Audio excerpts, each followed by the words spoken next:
प्रबोधितमये स्वात्मानमेवाप्ययम् तस्मै श्रीगुरुमूर्तये नमः।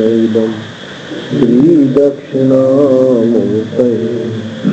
मायाच्छायावराकी कथमिव लभताम् मयि अनन्ते प्रतिष्ठाम् अस्थाने चेश्वरचन्द्रहरिहरा अन्तवन्ने स्फुलिङ्गाः अद्वैते द्वैतखेला गगननलिनवत् स्वप्नवज्जीवमेला श्रीपूर्णानन्ददायि श्रुतिशिखरसुधा स्वर्णदेनः पुनातु अखण्डानन्दसम्बोध पूर्तये ब्रह्ममूर्तये सुधास्मितसमाश्लिष्ट नेत्रान्तरिस्फूर्तये नमः। शङ्करं शङ्कराचार्यं केशवं बादरायणं सूत्रभाष्यकृतौ वन्दे भगवन्तौ पुनः पुनः। ईश्वरो गुरुरात्मेति मूर्तिभेदविभागिने व्योमवद्व्याप्तदेहाय दक्षिणामूर्तये नमः।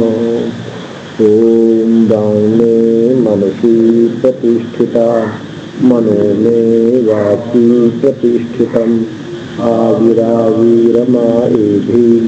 वेदस्समानिष्ठः श्रुतं मे मा प्रहासीः अनेन अधितेन अहोरात्रान् सन्दधामि ऋतं वदिष्यामि सत्यं वदिष्यामि तन्मामवतु तद्वक्तारमवतु अवतु माम् अवतु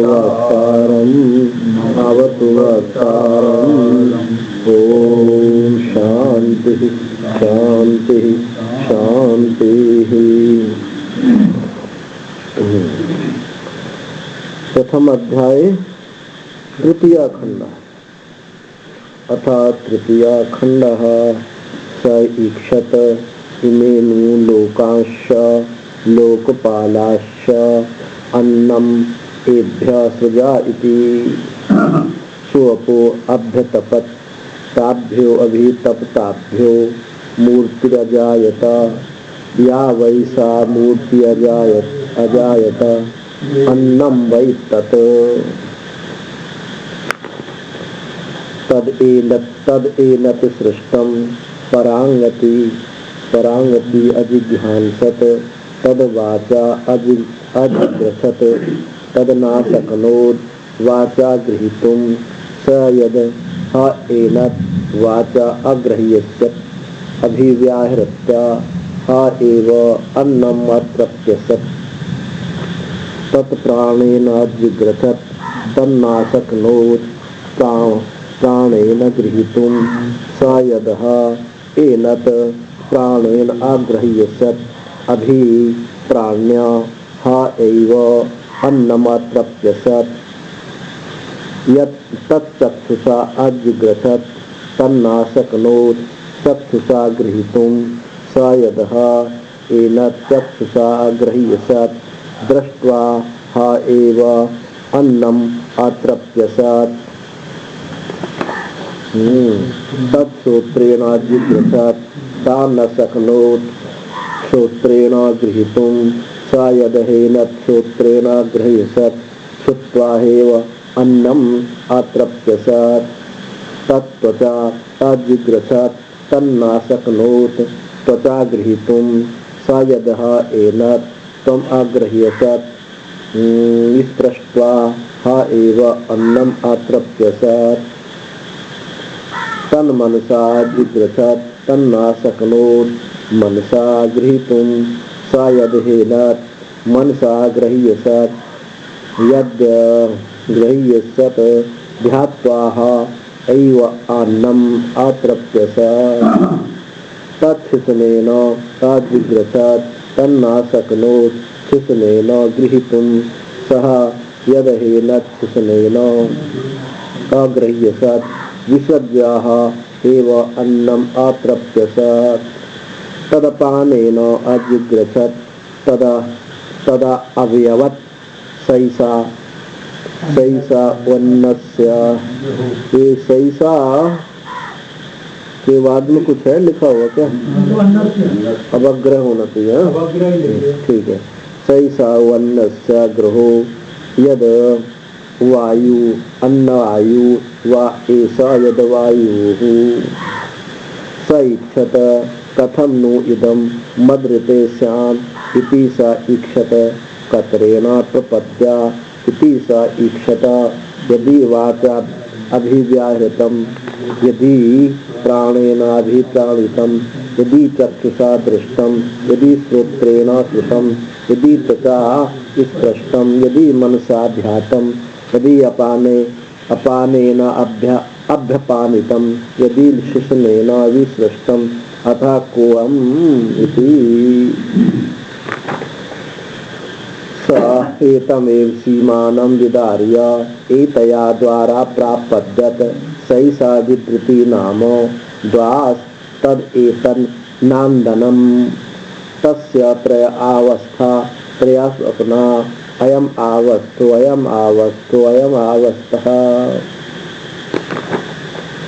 स जातो भूतानि अभिव्याख्यैतत् किम् इह अन्यं भावदिशत् इति स एवम् एव पुरुषं ब्रह्म ततम् अपश्यद् इदम् अदर्शम् इति।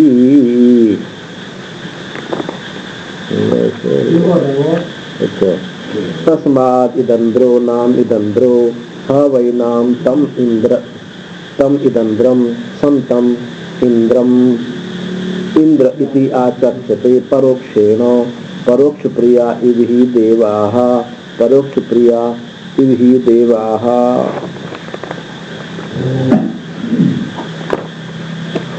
स ईक्षत इमेनु लोकाश्च लोकपालाश्च अन्नम एभ्य सृजायति।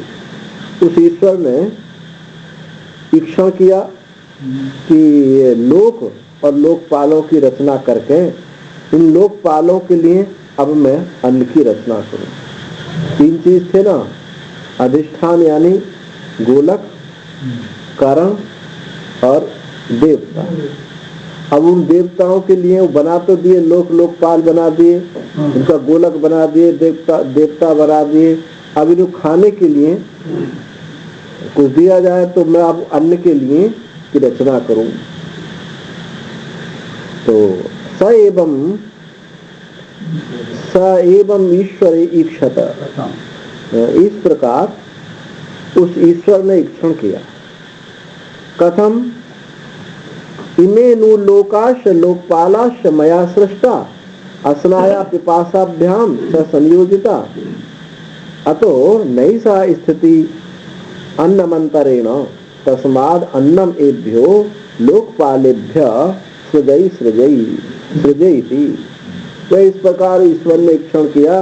किस प्रकार ईक्षण किया कि ये जो लोक हैं और लोकपाल मेरे द्वारा इनकी रचना हो गई और इनको भूख प्यास से युक्त भी कर दिया, बना दिए और भूख प्यास से युक्त कर दिया। अब इनको ऐसे छोड़ दूं तो ये तो बात ठीक नहीं है, खाने को इंतजाम करना पड़ेगा। अतो नहीं अतो न ऐसा, इसलिए न ऐसा स्थिति अन्न मंत्रेण, और अन्न के बिना इनकी स्थिति रह नहीं सकती, ये जीवित भी नहीं रहेंगे। तस्माद अन्नम एभ्यो, इसलिए अन्न को एभ्यो लोकपालेभ्य, इन लोकपालों के लिए अन्न का सृजन करूं, अन्न की सृष्टि करूं। एवं ही लोक ईश्वराणाम अनुग्रहे निग्रहे च स्वातंत्रं दृष्टम स्वेषु तद्वद महेश्वरस्यापि सर्वेश्वरत्वात् सर्वान् प्रति निग्रह अनुग्रहे स्वातंत्रमेव। क्योंकि इस प्रकार लोक में देखा गया है, ईश्वराणाम जो समर्थ लोग होते हैं, स्वामी लोग होते हैं, उनका देखा गया कि निग्रह अनुग्रह करने में वो समर्थ होते हैं। तो संपन्न आदमी है, समृद्ध लोग हैं, तो उनमें निग्रह करने के लिए, उन पर शासन करने के लिए, उन पर दया करुणा, उनका मनोरथ पूर्ण करने के लिए सामर्थ्य देखी जाती है। तो अनुग्रह निग्रह में वो स्वतंत्र देखे गए हैं अपने लोगों के ऊपर। स्वेषु अपने लोगों के ऊपर वो अनुग्रह निग्रह करने में उनकी स्वतंत्रता देखी गई है। उसी प्रकार ये तो महेश्वर है, ईश्वरों का भी ईश्वर है, महेश्वर है। तो महेश्वर का भी सर्वेश्वरत्वात्, क्योंकि वो तो सबका ईश्वर होने के कारण सर्वान प्रति निग्रह अनुग्रह स्वातंत्र में, वो तो सबके प्रति निग्रह अनुग्रह करने में स्वतंत्र ही है। क्या जरूरत थी? स अपो अभ्य तपत ताभ्यो अभी तप ताभ्यो मूर्ति अजायत। सा वही सा मूर्ति अजायत अन्नम वही तप। उसने तप किया, जल को दृष्टि में रख करके तप किया। अब वो तप्य तप ताभ्यो उत्तप्त हुए से एक मूर्ति अजात, एक मूर्ति उत्पन्न कर दी। यासा या वैसा मूर्ति, वो जो मूर्ति है, मूर्ति जो उत्पन्न हुई वो क्या है? निश्चित रूप से वो अन्न ही थी। जैसे कोई जादूगर झोली में से निकाल देता है, ऐसे ही वो सब झोली में से निकाल रहे हैं प्रजापति। पहले जल रूपी एक झोली पहले बनाई, पंचभूतों की एक झोली जिसमें जल की प्रधानता है, उसमें से एक पिंड निकाला, लौंडा बना दिया, उसमें आंख नाक फोड़ दी, उनमें देवता बिठा दिए, उनमें भूख प्यास कर दी। तो ऐसे झोली में से निकाल के अब अभ्य रूप जो जल रूप झोली है, क्योंकि सृष्टि जो है जल से ही हो रही है।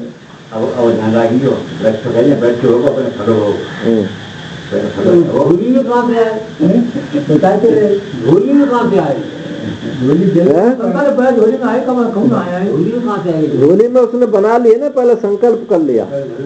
हाँ, पहले माया से रख लिए, उसमें माया से उसने उसमें रख लिए।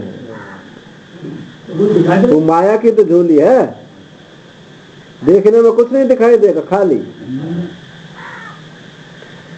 तो स ईश्वरो अन्न शिश्रिक्षु, अन्न का जो सृष्टि सृजन करने की इच्छा वाले उस ईश्वर ने ताएव पूर्वोक्ता, वो जो पहले जल था, ताएव पूर्वोक्ता अपह उद्देश्य अभ्य तपत, वो जो पहले जल था उसी को उद्देश्य करके उसने तप किया, यानी विचार किया।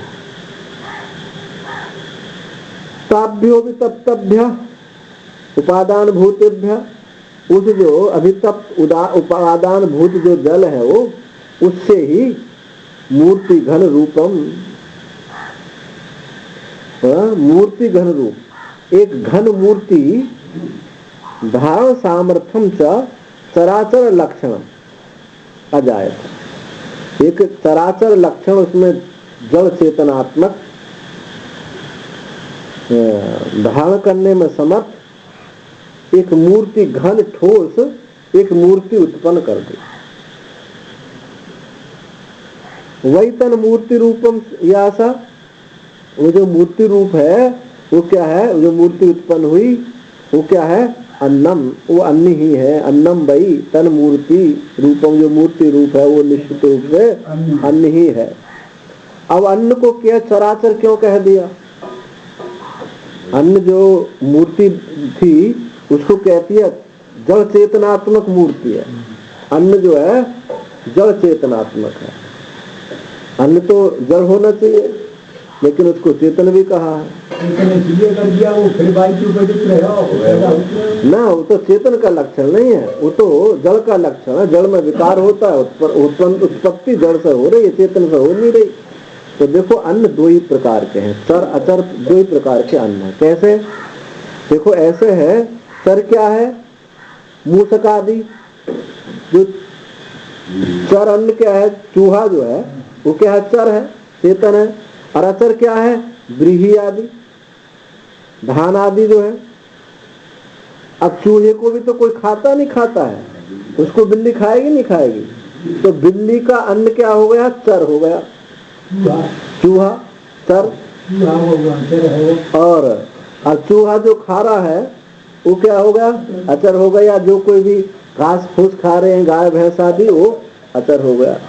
तो इस प्रकार से चरम मूसकादि अचरम ब्रीहि आदि या वही सा मूर्ति अजायता, एक ऐसी मूर्ति उत्पन्न की अन्न जो है। और वैसे भी देखो अन्नम अन्नाद, आगे छांदोग्य में वर्णन आता है, जो अन्न है वही अन्नाद है, जो अन्नाद है वही अन्न है, जो खाने वाला है वो वही खा जाने वाला है, और जो खाया जाने वाला है वो खाने वाला भी है। अब जो खाया जाने वाला है, अब कहो कि ये दांत जो है ये खाने वाले हैं या खाए जाने वाले, दोनों बन जाएंगे। ऐसी कोई भी चीज इस लोक में, अब घास जो खाए जाने वाली है, लेकिन जिसने घास खा ली, अब वो घास से तो उसकी सत्ता जीवितता है, अब वो जो है चेतन हो गया। तो कहने का मतलब ये है, जो एक दूसरे के सापेक्ष होते हैं वो सब जो है वो चेतन भी होते हैं और जड़ भी होते हैं। इसलिए सब अन्न ही है। चर अचल लक्षण ये अन्न ही है। दो ही चीज है। अन्नाद ऐसा देखा जाए तो अन्नाद तो एक ही है, पुरुष तो एक ही है, बाकी सब अन्न ही है।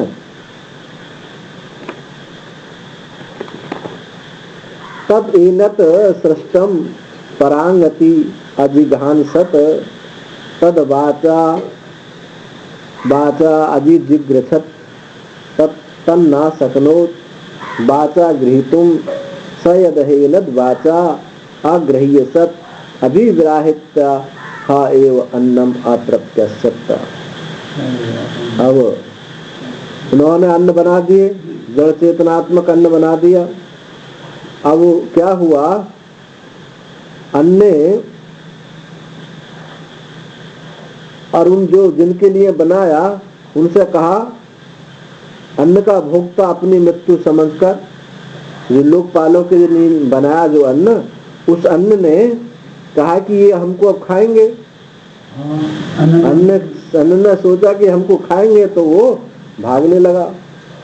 अब जब भागने लगा तो उस पुरुष ने अन्न को वाणी से ग्रहण करना चाहा। उस पुरुष ने अन्न को बोल करके अन्न ऐसे आवाज लगाई, तो ग्रहण नहीं हो सका।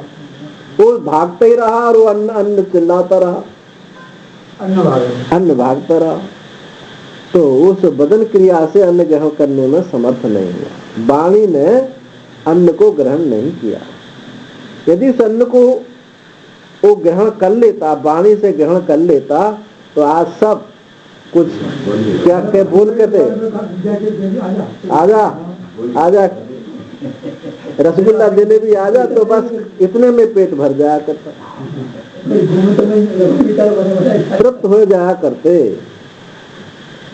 तद एनत अन्नम लोकपालानाम अर्थे अभिमुखे सृष्टम, वह जो अन्न है लोकपालों के अर्थ अभिमुख सृष्ट हुआ, जब उनके सामने प्रकट हुआ, तद यथा मूषक आदि मार्जर आदि गोचरे सन्मम मृत्यु अन्नाद इति मत्वा परांग अंचति, परांग सद अन्नतिन इत्यादि जिंग्रहांछत अति गंतुम इक्षत पलायितुम प्रारभते इत्यर्थ। जब वो लोकपालों के सम्मुख सृष्ट हुआ, तो जैसे चूहा जो है बिल्ली को देख करके वो भागने लगता है, तो ये क्या कि मेरी मृत्यु है, अन्नाद है, खा जाएगा मुझे, मेरी मृत्यु है, ऐसा जान करके दौड़ जाता है।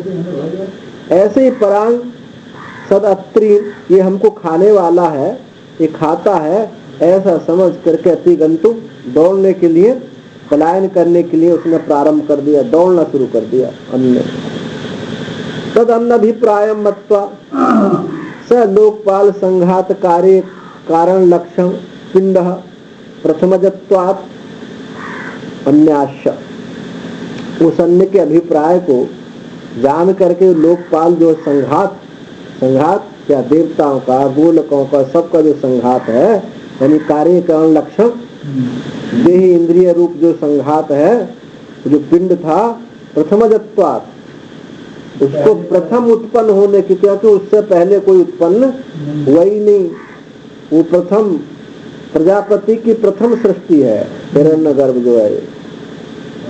अन्याश्च अन्न आदान पश्यन्, प्रथम होने के कारण अन्याश्च, और अन्न आदान पश्यन् तदन्नम, उसको अन्न ग्रहण करने उसने देखा ही नहीं। पहले कभी देखता कि ऐसा खाया जाता है, ऐसा पिया जाता है, तो वो देखता भी, उसने इस प्रकार से कभी देखा नहीं, तो बस अब उसने वाणी से बोला, तदन्नम वाचा बदन व्यापारेण अजिघ्रत, वह उस अन्न को वाणी के द्वारा ग्रहण करने के लिए ग्रहण करना चाहा। अगृहीतुम, उसको ग्रहण नहीं कर सका। एतद गृहीतुम एतत् तदन्नम ना शक्नोत, समर्थो अभवद वाचा बदन क्रिया गृहीतुम उपादातु, वाणी से बोलना चाहा, बोल करके उसको ग्रहण करना चाहा तो ग्रहण नहीं हुआ, अन्न तो समर्थ नहीं हुआ, और बदन क्रिया से ग्रहण करने के लिए संपादन नहीं हुआ, समर्थ नहीं हुआ। क्यों नहीं? स प्रथमजः शरीरी यदि वह जो प्रथमत शरीर, जो प्रथम उत्पन्न होने वाला शरीर है, यदि एनद वाचा ग्रहिष्यत, वाणी के द्वारा यदि ग्रहण हो जाता तो गृहीतवान स्यात्, गृहीण हो जाता तो सर्वोपि लोक, सब लोग तत्कार्य भूतत्वात्, सब उसके कार्य हैं। उस पुरुष के तो सब कार्य है, हिरण्यगर्भ के सब कार्य हैं, उनका सब कार्य होने के कारण अन्न भी अभी ग्राह्यता बोल करके ही ग्रहण हो जाता। अन्नम अतृप्त, सब बोल करके तृप्त हो जाया करता। न चेय एतद अस्ति, ऐसा नहीं है, किंतु ऐसा नहीं है। अतः ना शक्नोत वाचा गृहीतुम, इसलिए वो बाण से ग्रहण करने के लिए समर्थ नहीं हुआ। इति अवगच्छामा पूर्वयोगी, जैसे हमारे पूर्वजों के द्वारा वो नहीं हुआ, तो समानम उत्तरम, आगे भी ऐसा ही होगा, समान ही होगा उसके। तो आगे भी ऐसा ही है कि कोई वाणी से ग्रहण नहीं कर सकता है।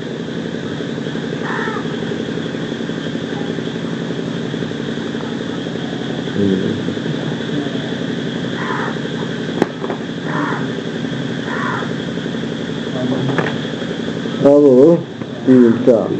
तत्प्राणेन अजिग्रछत न जिग्रत तन्न शक्नोत प्राणेन गृहीतुम स यदः हेनत प्राणेन अग्रह्यशत अभिप्राण्य हा एव अन्नम अतृप्यसत तच्चक्षुषा जिग्रछत। ये सब एक जैसे ही है, जिनमें ज्यादा कुछ करने की जरूरत नहीं है। तो कहा यत प्राणेन, पाठ से पहले कर ही लिए, यत प्राणेन तच्चक्षुषा तत्श्रोत्रेण तत्त्वचा तन्मनसा तच्छिष्णेन तेन तेन कर्ण व्यापारेण अन्नम गृहीतुम अशक्नुवन्। तो उस प्राण के द्वारा, उस नेत्र के द्वारा और कान के द्वारा और त्वचा के द्वारा, तन्मनसा और मन के द्वारा और शिशन के द्वारा, जनन इंद्रिय के द्वारा, तेन तेन कर्ण, उन कर्णों के द्वारा, उन कर्णों के व्यापार से उस अन्न को ग्रहण करना अशक्नुवन्, संभव नहीं हुआ। तो पश्चात फिर अपानेन वायुना, फिर वो जो है अपान वायु के द्वारा मुख छिद्रेण तद अन्नम अजिग्रछत, तो अपान वायु ने मुख छिद्र के द्वारा उस अन्न को ग्रहण करने की इच्छा की। अब मुख ने उसको खाना चाहा, तो तदावयत तद अन्नम एव जग्राहम आसितवान, तो उसने अन्न को खा लिया, बाकी कोई नहीं पकड़ पाए, मुख ने जो है अपान वायु ने उसको खा लिया। जग्राह आसितवान, खा लिया। तेन स एसो अपान वायु अन्नस्य ग्रह, इससे वे जो अपान वायु है अन्न का ग्रह है, यानी ग्राहक है, ग्रहण करने वाला है। अपान वायु ही कहते ना, भूख प्यास किसको लगती है, तो प्राण को ही लगती है, प्राणापान। तो अपान वायु जो है अन्न का ग्रह है, यानी अन्न ग्राहक है, ग्रहण करने वाला है।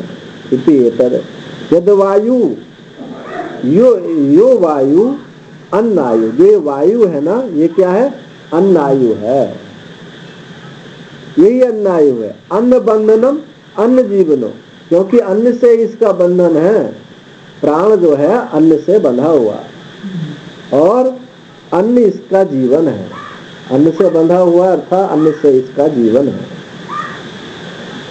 जीवनो वही प्रसिद्धम स एसो यो वायु, जो ये वायु है, ये प्राण, ये अन्न बंधन वाली है, अन्न जीवन वाली ये वायु है। तो 10 तक ये ऐसा 10 मंत्र तक ये सब व्याख्या इसमें आ गई।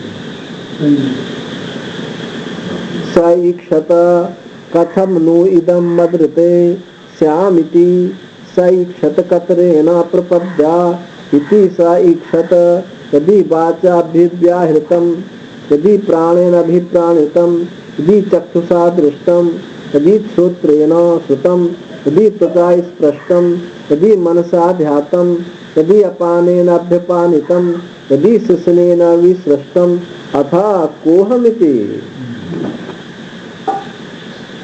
कहा कि उस परमेश्वर ने विचार किया कि मद्रिते, मेरे बिना जो मैंने इनका सृजन कर दिया, सब कुछ हो गया, उसने विचार किया कि मेरे बिना ये सब ऐसे कैसे रह जाएंगे, ये मेरे बिना ये कैसे रह सकते हैं, ऐसा विचार करके किया उसने।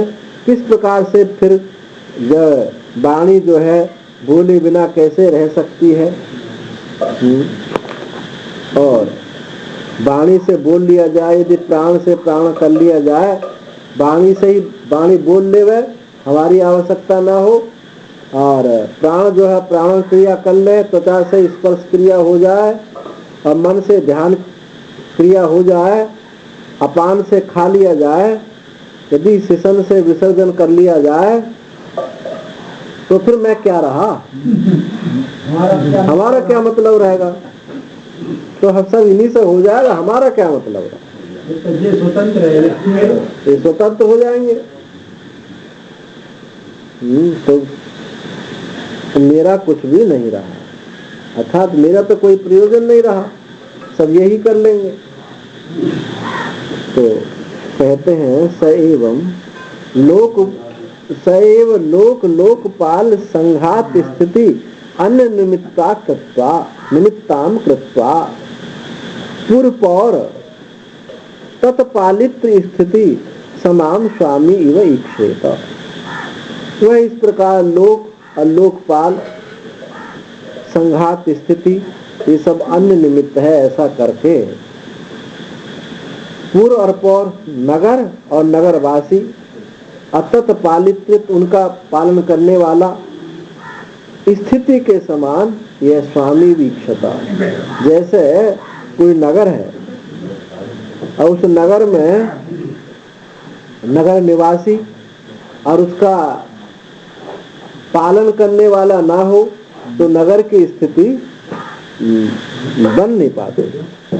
ऐसे ही लोकपालों के संघात की स्थिति करने के पश्चात में नगर निवासी की भांति विचार किया कि किस प्रकार से विचार किया कि जैसे नगर निवासी करें ये तो सब बना दिया, लेकिन मैं नगर में ना रहूं तो क्या होगा।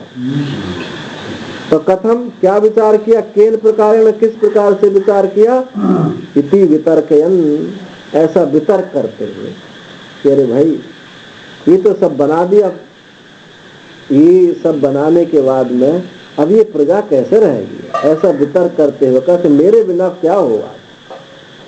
मद्रते माम अंतरेण पुरस्वामिनम, मेरे बिना इन पुरस्वामियों का क्या होगा? मुझ पुरस्वामी के बिना इनका होगा क्या? यदि तम कार्य कारण संघात कार्य वक्षमाणम, जो आगे कहे जाने वाला कार्य कारण संघात है, कथम न खलु मामंतरेण स्यात् परार्थ सत, कि मेरे बिना क्या होगा? परार्थम सत, ये तो दूसरे के लिए है। जो संघात होता है वो हमेशा अपने लिए नहीं होता, फल जो है फल के लिए नहीं होता, किसी दूसरे के लिए होता है। तो मेरे बिना परार्थ सत जो दूसरे के लिए होने वाला है, ये क्या होगा? तो उसमें यदि वाचा भी व्याहृत, यदि वाणी बोल लिए, यदि वाणी वाचा भी व्याहृतम इत्यादि केवल में बाग व्यवहार आदि व्यवहारण आदि निरर्थकम, यदि वाणी के द्वारा व्यवहार हो जाए इत्यादि, केवल वाणी के द्वारा, तो बाग व्यवहार आदि वो निरर्थक है। न कथंचन भवेत बलि स्तुत्यादिवत, अर्थात किसी प्रकार भी, न कथंचन किसी प्रकार भी नहीं, जो बलि स्तुति आदि जैसे किसी को दी जाती है नगर के स्वामी आदि को, तो ये तो सब बेकार है, सब किसी प्रकार भी ये नहीं हो सकता है। पौर बंदे आदि भी प्रयुज्यमानम स्वामी अर्थम सत तत् स्वामी मंत्रेण असत एव स्वामिनी तद्वत, जैसे नगर की और बंदी आदि, नगर के लोग जैसे बलि भेंट आदि देते हैं, सेवा करते हैं बंदी आदियों के द्वारा, तो प्रयुज्यमान किसके लिए? स्वामी के लिए। तो स्वामी के बिना, स्वामी के ना होने पर ये सब क्या होगा? ये कुछ भी नहीं, व्यर्थ है। तस्मान मया परेण स्वामिना अधिष्ठात्रा कृत कृत फल साक्षी भूतेन भोक्त्रा भवितव्यम पुरस्य एव राजा, जैसे पुर का राजा की तरह, इसलिए मुझ पर स्वामी के द्वारा, अधिष्ठाता के द्वारा पाप पुण्य के फल का साक्षी भूत उस भोक्ता के द्वारा भवितव्यम, ये होना ही चाहिए। अर्थात नगर में ये स्वामी तो वहाँ होना ही चाहिए, बिना स्वामी के एक नगर की कोई स्थिति नहीं।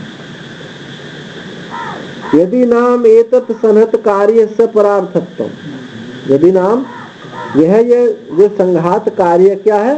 परार्थत्व है। तो संघात कार्य किसके लिए होता है? दूसरे के लिए होता है, अपने लिए संघात नहीं होता। तो परम अर्थनी माम चेतन मंत्रेण भवेत पूर्व पौर कार्यमिव तत् स्वामिनम, तो मुझ चेतन के बिना पूर्व पौर कार्य, नगर निवासियों का ये कार्य जो है,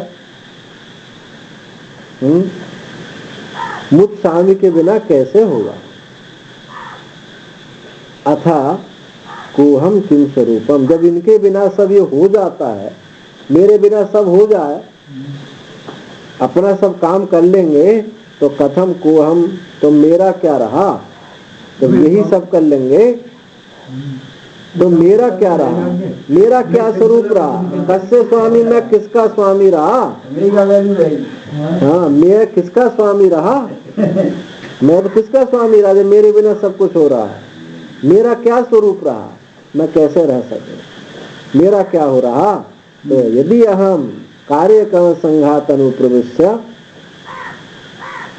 बागादि व्याहृत आदि फलम नोपलभे राजा ये पुर आविश्य अधिकत पुरुष कृतौ एक क्षण, यदि मैं एक कार्यक्रम संघात में प्रवेश करके इन बागादि व्यावृतम, बागादि का जो व्यवहार है फल, यदि मैं प्राप्त ना करूं, तो राजा ही पूर्व, जैसा राजा नगर में प्रवेश करता है तो अधिकारी, उसके जो अधिकारी IAS IPS लोग जो हैं पुरुष तथाकृत, उनके पुरुषाकृत उनके कृत अकृत को देखता है। नगर में घुस करके जब योगी जाते हैं तो हॉस्पिटल में घुस जाते, कहीं घुस जा, कौन क्या कर रहा है, उनका ईक्षण। बागादी के द्वारा व्याहित जो फल है उसको मैं प्राप्त ना करूं, जैसे राजा नगर में प्रवेश करके अधिकारियों के द्वारा किए गए कृतकृत का जैसे ईक्षण करता है, ऐसे मुझे करना चाहिए। न कश्चिन माम अयम सन एवं रूपः स इति अधिगच्छेद विचारे। न कश्चिन, क्योंकि मेरा न कश्चिन कोई भी, मामयम जो ये है, रूपस्य इति अधिगच्छेद विचारे, ऐसा विचार कर। अब विपर्य तो ऐसा ना होने पर क्या होगा, स्वयं बागादि व्याहृतात इदम। इसके विपरीत अवस्था में क्या है कि इस प्रकार जाना जा सकता हूं कि जैसे क्या कहा है, सबदन रूपस्य इति अधिगंतव्यम अहम स्वाम यदर्थम इदम संहतानाम बागादीनाम अभिव्याहृतादि यथा स्तंभ कुड्यादीनाम प्रसादादीनाम च संहतानाम स्वावयवै आसनत परार्थत्वम तद्वत्। इसके विपरीत इस प्रकार से जाना जा सकता है, जैसे खंबा, मकान के खंबा और दीवार आदि से मिलकर बने हुए जो मकान हैं, वो संघात अपने अवयवों के सहित किसी अन्य या किसी दूसरे पदार्थ के लिए, असंघात पदार्थ के लिए मकान जो बनाया जाता, खंबा है, छत है, दीवार है, ये किसी अन्य के लिए होता है, यानी चेतन के लिए होता है। ठीक वैसे ही जिसके लिए संघात रूप वाणी आदि के उच्चारण व्यापार है, और जो वाणी आदि के इन उच्चारण आदि व्यापार को प्रत्यक्ष से जानता है, कि क्या जानता है कि यह मैं सत्य चेतन स्वरूप हूं, ऐसा जो जानता है कि मैं सत्य चेतन स्वरूप हूं। एवं इच्छित्वातः कत्रेण प्रपद्धा, चेतन स्वरूप है ऐसा विचार करके उसने सोचा कि अब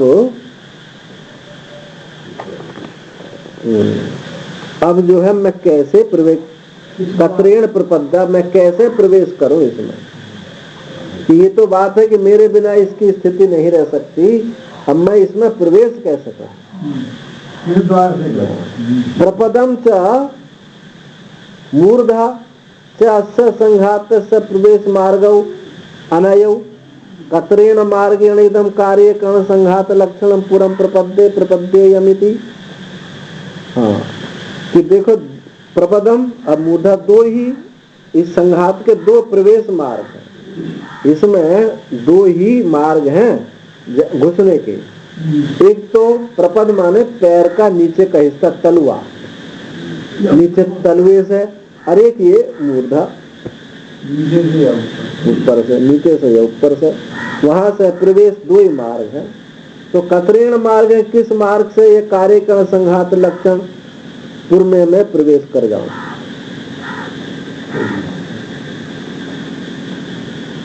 ऐसा उसने विचार किया। अभी देखो यहाँ जो ये कथा जो आप सुन रहे हो, इस कथा का पहले इस सारे कथा को एक दृष्टि में देखें तो उसने संकल्प किया, और संकल्प से उसने अपंचीकृत पंच महाभूत उत्पन्न करके एक पिंड निकाल लिया, वो जिसमें जल की प्रधानता थी। उस जल की, उसी पिंड में उसने इंद्रियां बना दी, इंद्रियों के देवता बना दिए, और उनके भोग अन्न आदि बना दिए, और सब व्यवस्थित करके अब ये जो दृश्य प्रपंच, जो आकृति सब दिखाई देने लगी, हालांकि वो ईक्षण से ही है। अब ये ईक्षण, ये भी चेतन रूप ही है, ये उस पुरुष से भिन्न नहीं है। क्योंकि लोक में तो देखा जाए जो चीज बनाई जाती है वो उससे भिन्न होती है।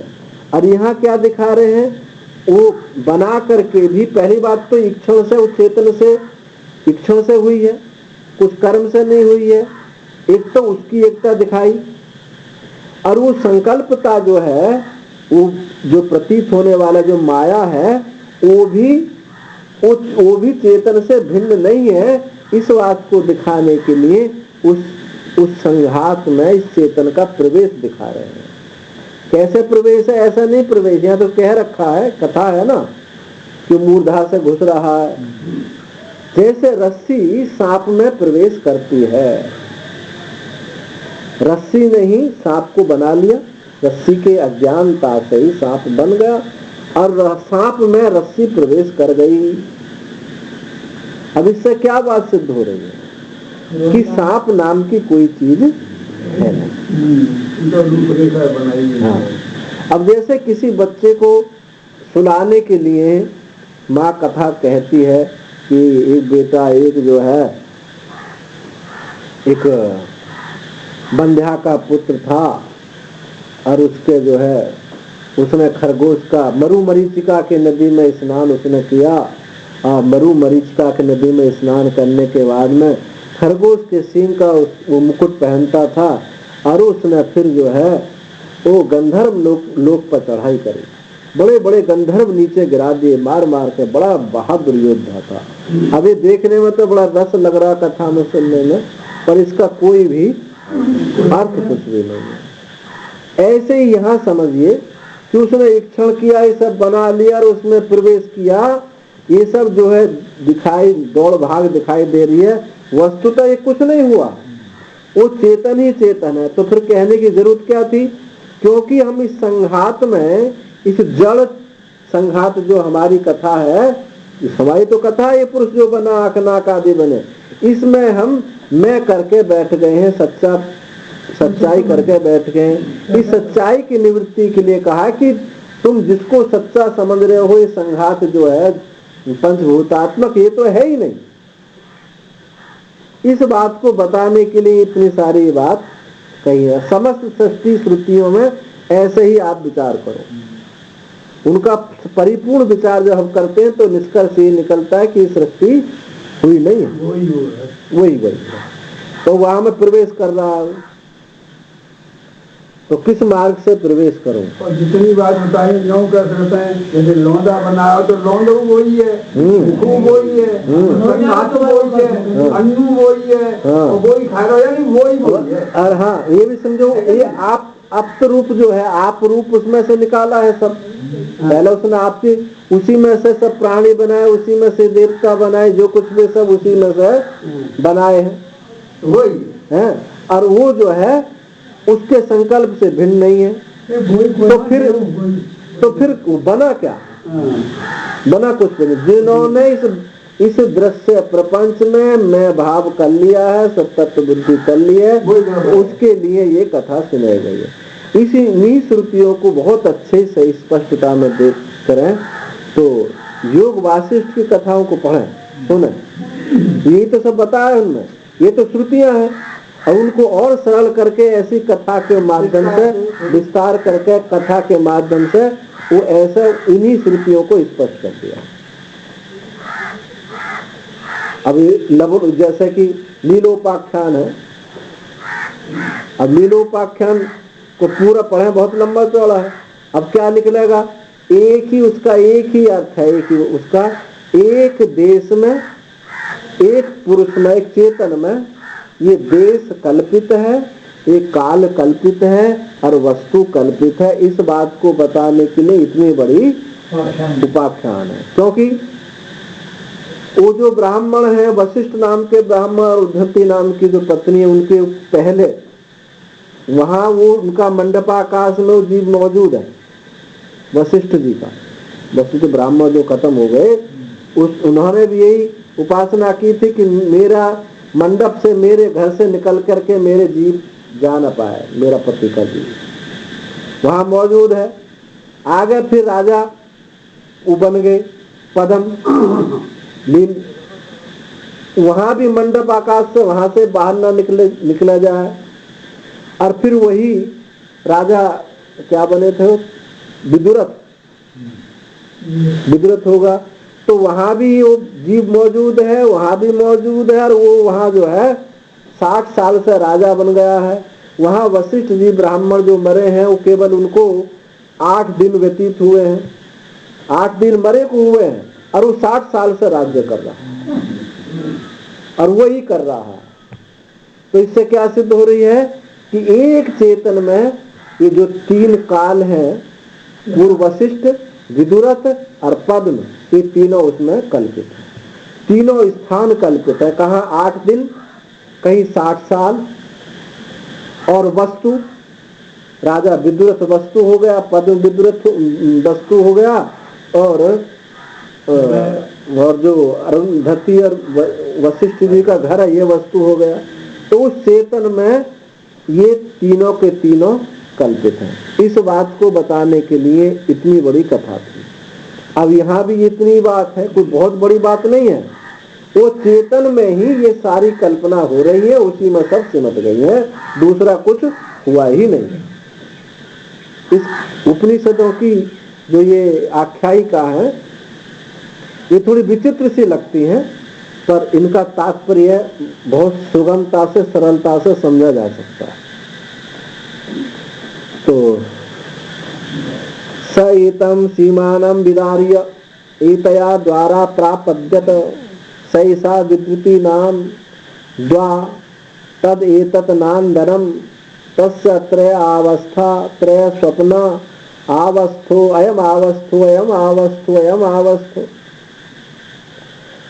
तो सृष्टिकर्ता ईश्वर ने विचार किया कि उस मूर्धा से प्रवेश करना चाहिए, मूर्धा को विदीर्ण करके उस मार्ग से उसमें प्रवेश कर गया। और ये सहिसा विद्युति नाम, अब उसका नाम क्या होगा यहाँ, विद्युति। तद एतन आनंदनम, ये जो है क्या है, आनंद प्रद, आनंद को देने वाला, ये जो मार्ग है आनंद को, मूर्धा जो कहते हैं ना, मूर्धा जो है ये आनंद को देने वाला है। इसके 3 आवास हैं, ये 3 इसके घर हैं, और ये 3 स्वप्न है, आगे सब वर्णन आएगा। ये 3 स्वप्न वाला है और 3 इसका स्थान, रहने के स्थान। तो देखो कैसे प्रवेश कर गया। एवं इक्षित्वा न तावद मदभृतस्य प्राणस्य मम सर्वार्थधिकृतस्य प्रवेश मार्गेण प्रपदाभ्याम अधा प्रपद्ये। इस प्रकार के उसने इक्षण करके कि मदभृत्य, मेरा जो प्राण है मेरा सेवक है, जो हिरण्यगर्भ है मैंने इसको बनाया, मेरा सेवक है, पुत्रवत है। मदभृतस्य प्राणस्य मम सर्वार्थ अधिकृत, मेरा सब काम करने वाला, मेरा सेवक के समान, सेवक के प्रवेश, इसके पांव के तलुए से घुसूं तो मेरी तो बड़ी, तो मेरा जो सेवक है उसके चरणों में से घुसूं तो मेरी तो बड़ी भाई किरकिरी हो जाएगी। प्रपदाभ्याम अधा प्रपद्ये, तो वहां से चरणों से नीचे से घुसना तो मैं संभव नहीं, वहां से तो मैं नहीं घुसूंगा, क्योंकि वो मेरा सेवक है, मेरा नौकर है, और उसके चरणों में से घुसूं तो ये ठीक नहीं। किम तरी, तो क्या है, पारी से शायद, फिर तो एक ही मार्ग बचा, मूर्धा बचा। अस्य मूर्धानम विदारे, इसके मूर्धा को विदीर्ण करके, फाड़ करके, मूर्धा को फाड़ करके, प्रपद्यमिति लोक विक्षतकारी सृष्टा ईश्वर है। इक्षण करने वाला सृष्टा जो ईश्वर है, लोक की तरह, जैसे लोक में ऐसा होता है, इसी प्रकार से सृष्टा ईश्वर ने एतम मूर्धानम सीमानम केश विभागावसानम विदार्य छिद्रम कृत्वा एतया द्वारा मार्गेण एवं कार्य का संघातम प्रापद्यत प्राविवेश। तो मूर्धा से घुसा, मूर्धा सीमानम माने केश विभाजन, जहाँ से ये माता मांग नहीं निकालते हैं, केश का विभाजन किया जाता है अलग अलग, ये केश विभाजन ये मूर्धा। तो इसको फाड़ करके उसके द्वारा उस मार्ग से इस कार्यक्रम संघात रूप में प्रवेश कर गया। संयम प्रसिद्धा द्वाहा, ये एक प्रसिद्ध द्वार है। द्वार तो बहुत है शरीर में, दो आंखों के, दो कानों के, दो नाक के, मुंह के, कितने द्वार हैं, लेकिन ये जो द्वार है ये प्रसिद्ध है, ये वीआईपी मार्ग है, इसमें सब नहीं घुस सकते, बाकी इधर उधर से घुस जाएंगे, लेकिन यहाँ से सबका प्रवेश नहीं होता है। मूर्धा में प्रवेश मतलब ब्रह्म योगी ही प्रवेश कर सकता है मूर्धा में। हाँ, जीव मतलब माने जैसा किसी का शरीर छूट रहा है तो योगी है वही मूर्धा से मूर्धा फाड़ करके जीव निकल जाता है, ऊर्ध्वगामी होता है। और बाकी जो छिद्र हैं वो राजमार्ग नहीं है, वो तो जो है छोटी छोटी जगह के मार्ग हैं, इस लोक के, नरक के, ऐसे लोगों के हैं। लेकिन मूर्धा से जो जिसके प्राण निकले हैं,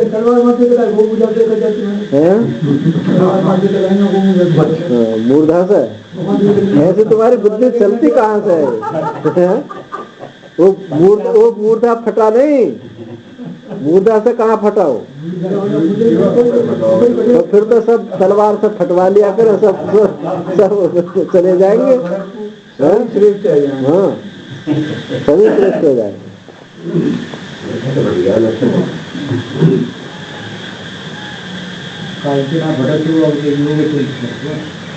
हाँ, मूर्धा केवल छिद्र है, इतना ये लिप्त बच्चा, छोटे बच्चे का नहीं होता तो जो ऐसा लिप्त करता है।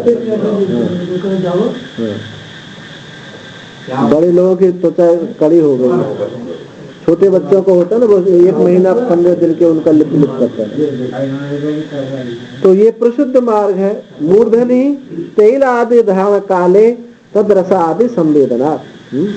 ये मूर्धा में जो तेल डालते हैं, तेल आदि धाम काल में, तद रस आदि संवेद, उसके रस से वो रस वहीं से वो चला जाता है, उस रसादि का अनुभव होता है। सैसा विद्युति विदारित्वात् विद्युति नाम, ये इसका विद्युति नाम है। क्यों?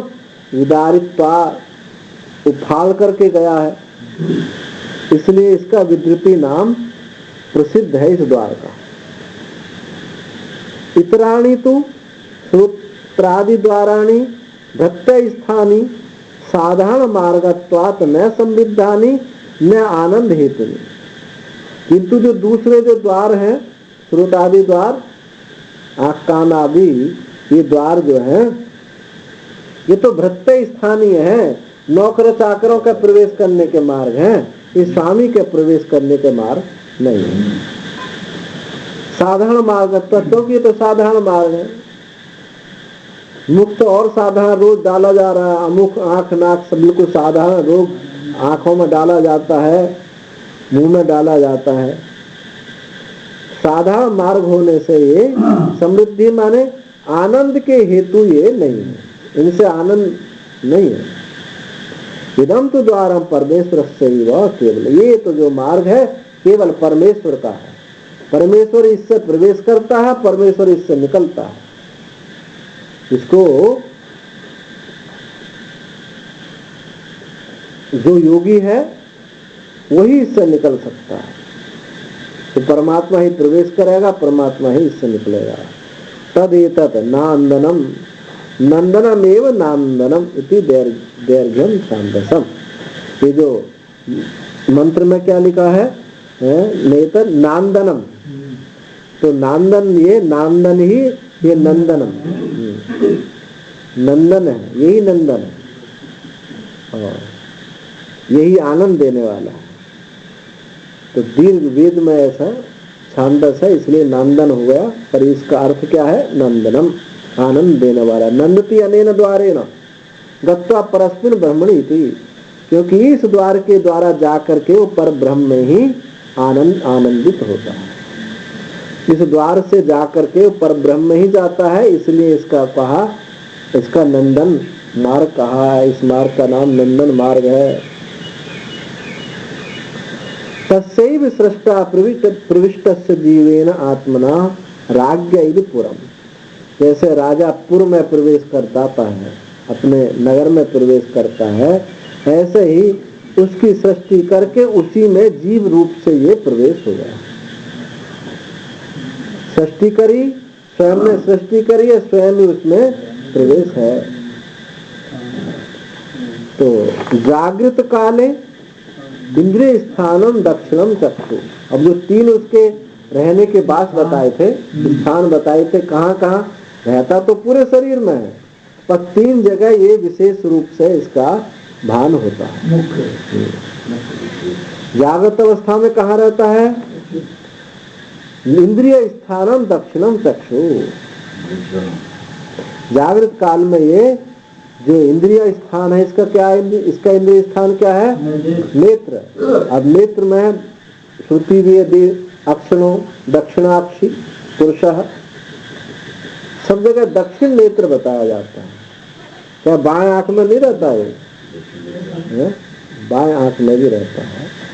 वहाँ दक्षिण जो दाया नेत्र है वो पुरुष का विशेष है। मतलब दाया भाग जो है इस शरीर में, जो दाया भाग है ना विशेष है, इसलिए कहा जाता ना अर्ध भाग में स्त्री अर्धांगिनी है, बाएं भाग में अर्धांगिनी, दाएं भाग का पुरुष माना जाता है। तो दाया भाग जो पुरुष है इसलिए दक्षिण दक्षिण बात कही जाती है। अब उसमें भी नेत्र सर्वोपरि है।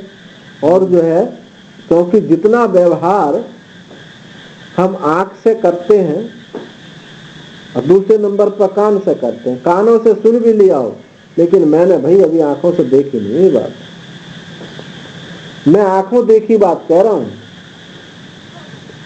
फिर कहेगा फिर मैंने कानों सुनी बात कह रहा हूं, पर पहले कहेगा मैं आंखों देखी बात कह रहा हूं। तो आंखों देखी बात में दक्षिण भाग जो है ये विशेष है। पुरुष में दक्षिण भाग जो है ये पुरुषत्व को दिखाता है। तो इसलिए दक्षिण नेत्र में कहा जाता है, पर ऐसा नहीं कि दक्षिण में सर्वत्र ही रहता, पूरे शरीर में ही वही है। स्वप्न काले अंतर्मन। अरे स्वप्न में काल में कहाँ रहता है? ये मन में रहता है। क्योंकि जो स्वप्न देखता है वहां ये इंद्रियां देखती नहीं है स्वप्न। यदि इन इंद्रियों से स्वप्न देखा जाता तो जिसकी आंख कमजोर है वो तो बिना चश्मा लगा के देख ही नहीं सकते। बिना चश्मा लगा के सुआ करते तब अच्छा स्वप्न दिखाई देता है उनको। तो वहाँ चश्मा की जरूरत नहीं है, और बल्कि जो चश्मा लगाता है जरूर नहीं हो चश्मा लगाया ही हुआ है। स्वप्न पुरुष भी स्वप्न चश्मा लगाया हो ऐसा भी कोई जरूरी नहीं है। तो वहाँ अंतर, वहाँ मन ही नेत्र है, मन ही जो कुछ है दृश्य बन जाता है। मन जो उस दिन बताया ना, मन जो है उस आत्मा के साथ तादात्म्य करके वही मन ही अपनी विभूति का अनुभव करता है। सुषुप्ति काल है, और सुषुप्ति काल में ये हृदय में रहता है, हृदय रूपी गुहा में, बुद्धि रूपी गुहा में ये छुप जाता है। इति एतद् वक्ष्यमाणं वा त्रया अवस्था। अथवा आगे कहे जाने वाले आगे आएगा, अथवा आगे कहे जाने वाले तीन इसके वास स्थान अलग हैं, आगे के मंत्रों में आएगा। अथवा तीन उसके वास स्थान है। यहाँ तो बता दिए तीन जगह रह रहा है। अब आगे कहेंगे कि पिता के शरीर में रहता है, माता के पेट में रहता है, और इस शरीर में रहता है, ऐसे तीन वास बताएंगे। तो वो भी यहाँ भी ऐसे ही समझ, इस व्यष्टि की दृष्टि से कह रहे हैं तो ये ऐसे ही जागृत में, स्वप्न में, सुषुप्ति में ही यही तीन अवस्था है। पितरम शरीरम मातृ गर्भाशया स्वच शरीरम, पिता के शरीर में, माता के पेट में और अपने शरीर में, वहाँ ये तीन इसके आवास स्थान है। त्रय स्वप्न, तीन स्वप्न है, जागृत स्वप्न और सुषुप्ति है। जागृत स्वप्न, स्वप्न स्वप्न, सुषुप्ति सुषुप्ति, ये जो सब है ये सब स्वप्न ही है इसके। तो शंका की कि ननु जागृतम प्रबोध रूपत्वात् न स्वप्न, जागृत तो प्रबोध रूप है, इसमें तो ज्ञान है, प्रबोध रूप होने से स्वप्न कैसे आपने कह दी कि जागृत भी स्वप्न है? जागृत को आप स्वप्न बता रहे हो, ये कैसे हो संभव है? तो नहीं बम भाई, ऐसा जो तुमने कहा इस प्रकार से नहीं है जैसे तुम समझ रहे हो, नहीं एवं इस प्रकार से नहीं है। स्वप्न है वो स्वप्न ही है, जो तुम कह रहे हो जागृत, ये जागृत नहीं स्वप्न ही है। कथम परमार्थ स्वरूप स्व आत्म प्रबोध अभावात स्वप्नवद असद वस्तु दर्शनाच। आपको बोलने दिख नहीं? अच्छा, परमार्थ स्वात्म प्रबोध अभावात, क्यों है ये स्वप्न भाई? वास्तव में स्वात्म आत्मज्ञान का यहाँ अभाव है। जागृत में भी अंधे हैं, रात जागृत में भी अंधेरा है, क्यों? आत्मज्ञान यहाँ है नहीं। स्वप्न भाई, जैसे स्वप्न में जैसे वो स्वप्न है ऐसे ये भी एक स्वप्न है, दीर्घ स्वप्न है। असद वस्तु दर्शनार्थ, क्योंकि असद वस्तु का ही दर्शन होता है। जैसे स्वप्न में असद वस्तु का दर्शन होता है, यहाँ भी असद वस्तु का ही दर्शन है। अयमेव अवस्था चक्षुर दक्षिणम प्रथम, यह ही इसका अवस्था, यही इसकी जो है रहने का स्थान है। दक्षिण नेत्र ही इसका ये स्थान है। दूसरा स्थान क्या है? मनो अंतरम द्वितीयम, मन में जो रहना है ये इसका दूसरा है। हृदय आकाशस्था तृतीय, हृदय जो हृदय में रहना है इसका तीसरा स्थान है। जैसे किसी आदमी के 3 कोठी हो, एक वहाँ रहे, वहाँ रहता 2 घंटे, वहाँ रहता 4 घंटे, वहाँ रहता 6 घंटे, वहाँ रहता, ऐसे 3 कोठी। अयम अवस्था इति उक्त अनुकीर्तनम, ये जो कहा अयम अवस्था, ये उसका पूर्व कहा का ही अनुकीर्तन, उसी को कहा। तेसु हृदयम तेसु ही अयम अवस्थेषु प्रायेण पर्यायेण आत्मभावेन वर्तमानो अविद्या दीर्घ कालम गाढ़ प्रसुप्तम स्वाभाविक्या न प्रबुद्धते अनेक सत सहस अनर्थ सन्निपात पातज दुख मुदगर अभिघात अनुभवी रवि। उसी का अनुकीर्तन है। उनमें उन ये जो अयम अवस्थेषु ये 3 जो स्थान है, इसमें पर्यायण क्रम से आत्मभाव रूप से रहता है, वर्तता है, क्रम से रहता है, कभी वहां कभी वहां कभी वहां। तो अविद्या ये जो स्वाभाविक अविद्या है, इस स्वाभाविक अविद्या से दीर्घ काल सोया हुआ ये जागता नहीं, न प्रबुद्ध है। अपनी स्वाभाविक अविद्या के कारण इन स्थानों में वर्तता हुआ, सोता हुआ, रहता हुआ ये जागता नहीं है। और ऐसा नहीं, इतनी गहरी नींद में सोया है, इतनी गहरी नींद में सोया, अनेक सत सहस अनर्थ सन्निपातक, अनेक सत सहस यानी करोड़, 100 करोड़, 100 हजार दुख का सन्निपात, बीमारी होती है ना, माने करोड़ अनर्थ की सन्निपात कोई बीमारी हो, उससे जो दुख उत्पन्न होता है, उस दुख मुदगर, ऐसे वो एक मुदगर है, बड़े बड़े मोंगरा है, दुख के हजारों मोंगरा है ऐसे, और उनसे खूब पीटा जा रहा है। अभिघात अनुभव, उनके मारपीट का उसको अनुभव हो रहा है, लेकिन जग ना रहा। चारों तरफ से अनर्थ अनर्थ के दुख के मुदगर पड़ रहे हैं, लेकिन ये जीव स्वाभाविक अपनी अविद्या से जागता नहीं है। एक ने पूछा हमको कि श्रुति ने कहा जागृत प्राप्त वरान निबोधत उत्तिष्ठता जागृत प्राप्त वरान निबोधत। वो उठा, जागा और श्रेष्ठ पुरुष जाकर के श्रेष्ठ पुरुषों के पास गया, उत्तिष्ठा जागा, बोध प्राप्त किया। तो कहते कि पहले जगा बाद में उठ, पहले कैसे गया? उठ गया, पहला उठा फिर जागा, जबकि ऐसा होता पहला जागता फिर उठता है।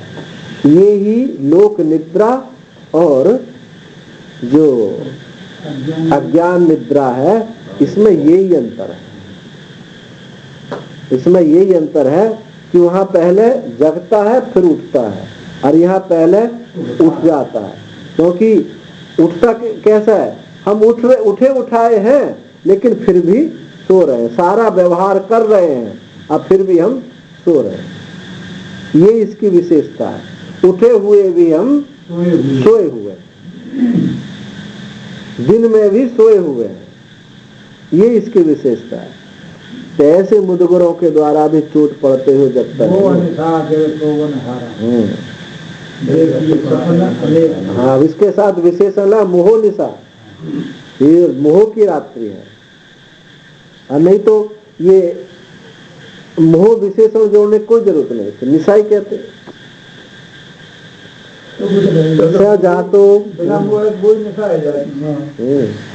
स जातो भूतानि अभिव्यख्यैतत् किम यह अन्यम भाव अदिशदिति स एवं एव पुरुषः ब्रह्म ततम अपश्यत् इदम अदर्शम इति। तो कहा उसने भी सब उत्पन्न कर दिया, सप्रविष्ट सजाता, उसमें प्रवेश करके उत्पन्न हो गया। भूतानि अभी व्याख्यात उन भूतों के साथ तादात्म्य में ग्रहण कर लिया, उस उनके साथ। अब वो कहते हैं कि ये देह में ही हूँ, ऐसा तादात्म्य कर बैठा, प्रवेश करके उसने कि अब तो मैं ये ही हूँ, ऐसा तादात्म्य कर लिया। सैव में पुरुषम ब्रह्म, उस व्यापक अनंत पुरुष को इस प्रकार जब देखता है तो अपश्यत देखा, इदम अदर्शम, ये देखा उसने। फिर इस शरीर में उसने कुछ चीज देखी, तो देखना है यही महत्वपूर्ण, ये चीज देखी। तो देखो भाष्य में बताएंगे कैसे कैसे देखी। अपने आप स जाता है शरीरे प्रविष्टो जीवात्मना भूतानि अभिव्याख्येतत् व्याकरो। वो शरीर में प्रविष्ट हुआ माने उत्पन्न हुआ। सजाता जो कहा माने शरीर में प्रवेश हो गया, अजीवात्म रूप से उसमें प्रवेश हो गया। भूतानि अभिव्याख्यत माने अपने को व्यक्त कर दिया, ऐसा उसमें जाकर के व्यक्त हो गया, उनके साथ तादात्म्य भाव को प्राप्त हो गया। अब इससे निकलना नहीं चाहता, तो निकलने का मार्ग भी पता है इसमें। स कदाचित परम कारुणिकेन आचार्येण आत्मज्ञान प्रबोध कृत शब्दिकायाम वेदांत महाभेरिया तत्कर्ण मूले ताड्यमानायाम एतमेव षष्ठी आदि कर्तृत्वेन प्राकृतम पुरुषम पुरुषयनम आत्मानम ब्रह्म बृहत्तमम तकारेण एकेन लुप्तेन सततम व्याप्ततमम परिपूर्णमाकाशवत् प्रत्यबुद्धत अपश्यत्। स कदाचित कभी कोई परम कारुणिक परम करुणा करने वाले गुरु जी मिल जाए, इस शरीर को मनुष्य शरीर प्राप्त करके किसी को परम कारुणिक कोई गुरु की प्राप्ति हो जाए, तो कारुणिक आचार्य के द्वारा जो आत्मज्ञान प्रबोध कर आत्मज्ञान कराने वाली उनके पास है दुमदुमी, उनके पास ऐसा डमरू है कि आत्मज्ञान कराने वाली दुमदुमी है। शब्दिकायाम वेदांत महावीर वेदांत की आत्मज्ञान कराने वाली ऐसी दुमदुमी है, उसके द्वारा तत्कर्ण मूल है, उस कर्णों के मूल में, दूर से नहीं, कर्ण मूल में, बिल्कुल कान के पास। यानी जब मंत्र देते हैं गुरु जी तो क्या कान में मंत्र देते हैं, तो कर्ण मूल में, उनके कान मूल में ताड्यमान जबरदस्ती से पीटी जा रही है, जोर से कान पर वो डमरू दुदुम्बी बजाई जा रही है। एताम सृष्टि आदि कर्तकेन, जो सृष्टि करने वाला जो पुरुष है, कर्तृत्व रूप से पुरुष को, जो पूरी इस शरीर में जो सोने वाला है, उस आत्मा को बृहत्तम, उससे जो अनंत है, व्यापक है, इसमें जो मंत्र में है दिया है तततम, यानी एक प्रकार का लोक। तत् माने व्यापक, एक प्रकार और होना चाहिए, तो उसी को ऐसे समझना चाहिए। तततमम, तत्तमम व्याप्तमम परिपूर्णम, आकाश के समान वो व्यापक जो पर ब्रह्म है, उसको वहां उस दुंदुभी बजा करके जगा दिया। अपश्यत बुद्धता, प्रति अबुद्धत अपश्यत, उसको उसने देखा। जब गुरुजी ने वहां दुमदुमी बजाई, ज्ञान की दुमदुमी बजाई, तो उसने एक पुरुष को वहां देखा। इस शरीर में प्रवेश करके उसने एक पुरुष को देखा। और वो क्या, कैसे देखा? इदम ब्रह्म ममात्मा ममात्मनः स्वरूपमदर्शम दृष्टवान अस्मि। इस प्रकार से देखा कि ये जो ब्रह्म है मम आत्मा, मेरा स्वरूप है, ये जो पुरुष है मेरा स्वरूप है, ऐसा उसने देखा। अहम ब्रह्मास्मि, ये ब्रह्म मैं ही हूँ, ऐसा उसने उसका दर्शन किया। अहो इति विचारणार्थम, अहो इति जो तीन लिखा हुआ ना, प्लुत, तीन माने इसको, मंत्र में तीन नहीं लिखा पीछे, प्लुत दीर्घ प्लुत कर दिया उसको, तो प्लुत ही बोलते हैं। जोर दे करके ये बात कही गई, विचार करने के लिए ये प्लुति है। इस बात पर विचार करो, इस शरीर में आ गए हो, तो इसमें जो एक ऐसा पुरुष है उसको ही देखना चाहिए। इसलिए प्लुति का प्रयोग किया है, जोर दे करके बात कही है कि इस शरीर में अपने आप तत्व का विचार करो, नहीं तो सब ये व्यर्थ है। चलो एक मंत्र, तस्माद इदंद्रो नाम, इदंद्रो हावै नाम तदिदंद्रम संतम इंद्रिति आचक्षते परोक्षेण, परोक्ष प्रिया इव ही देवाः, परोक्ष प्रिया इव ही देवाः। इसलिए तस्मात् इदंद्र नाम, उस परमेश्वर का इदंद्र नाम पड़ा है।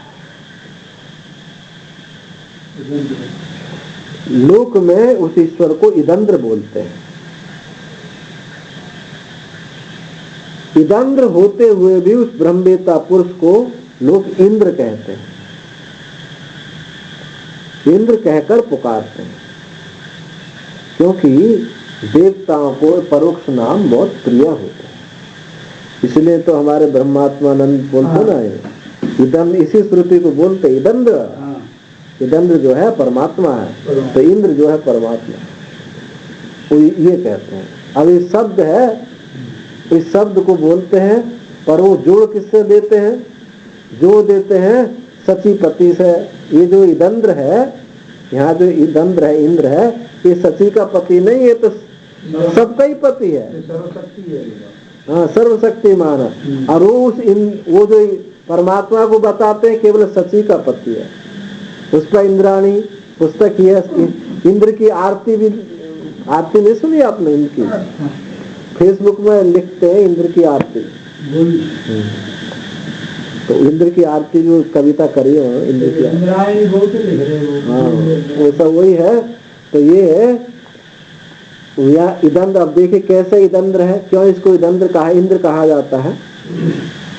यस्माद् इदम इति एवं, ये तो साक्षात अपरोक्षात ब्रह्म सर्वांतरम अपश्यत, क्योंकि यह इस प्रकार ही है कि साक्षात अपरोक्ष ब्रह्म सर्वांतर, सबके अंदर जो साक्षात ब्रह्म का को अपश्यत देखा, अपरोक्ष रूप से देखा। अपरोक्ष रूप क्या, ये जो पुरुष है ये मैं ही हूँ, ब्रह्म है ये तो क्या हो गया, परोक्ष, और वो ब्रह्म मैं ही हूँ ये हो गया परोक्ष। तो भक्ति में परमात्मा सबको क्या होता, परमात्मा है, वहां तत्पदार्थ का शोधन हो जाता है। परमात्मा है, इस अस्तित्व को स्वीकार कर लेता है, पर ये अस्तित्व मैं ही हूँ ये अनुभव नहीं होता। भगवान सबका प्रेमास्पद है, भगवान प्रेमास्पद, सबका अत्यंत प्रिय कौन है, भगवान है। ये भक्ति में बात निश्चित हो जाती है। परंतु वो मैं ही हूँ, भगवान सबकी है, आत्मा है, ये तो बात ठीक है, लेकिन मैं ही हूँ ये बात नहीं होती, ये न्यूनता रहती है।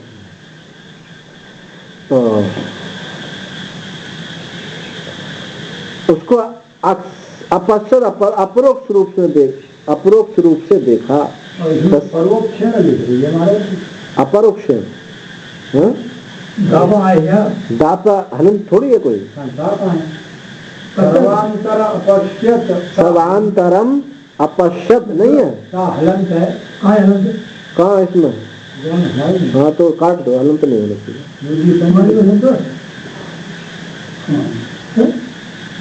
सर्वांतरम अपश्यत, ये तो दोनों गीता प्रेस की हैं।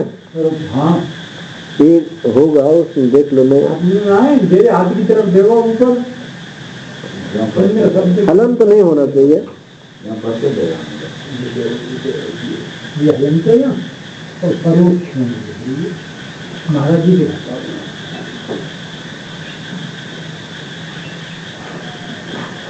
तो अनुवाद देख लो, अनुवाद से पता चल जाए। हलंत है, ये हलंत न हो तो फिर आज यहाँ आ जाता। हाँ तो आ ही जाता, तो ये हलंत नहीं होना चाहिए। अनुवाद देख लो, क्योंकि अनुवाद में तो सही है, जीव रूप से सबके भीतर रहने वाला उस ब्रह्म को इदम, ये इस प्रकार साक्षात अपरोक्ष रूप से देखा। सुनो यहाँ देखो, यहाँ है ना साक्षात अपरोक्षाद, साक्षात अपरोक्षाद, साक्षात अपरोक्षाद ब्रह्म, फिर सर्वांतरम अपश्यत, सर्वांतर रूप से देखा। अपश्यत हलंत नहीं होने, ये जीव रूप सबके भीतर रहने वाला है, सबके भीतर रहने वाला उस ब्रह्म को इदम इस प्रकार साक्षात अपरोक्ष से देखा, परोक्ष रूप से नहीं। हाँ ये परोक्ष रूप से देखा। तो न परोक्ष होने चाहिए, फिर ना होने चाहिए, ना परोक्ष। आपके में हल कर लग रहा न लगा जो हल एक ही लगा जो न परोक्ष है,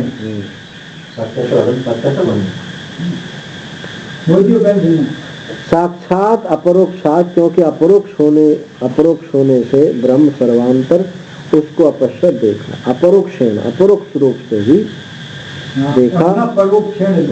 हाँ, न परोक्ष। तस्मात् इदम अपश्यत, क्योंकि इसलिए यह देखता है, इति इंद्रो नाम परमात्मा, ये देखता है।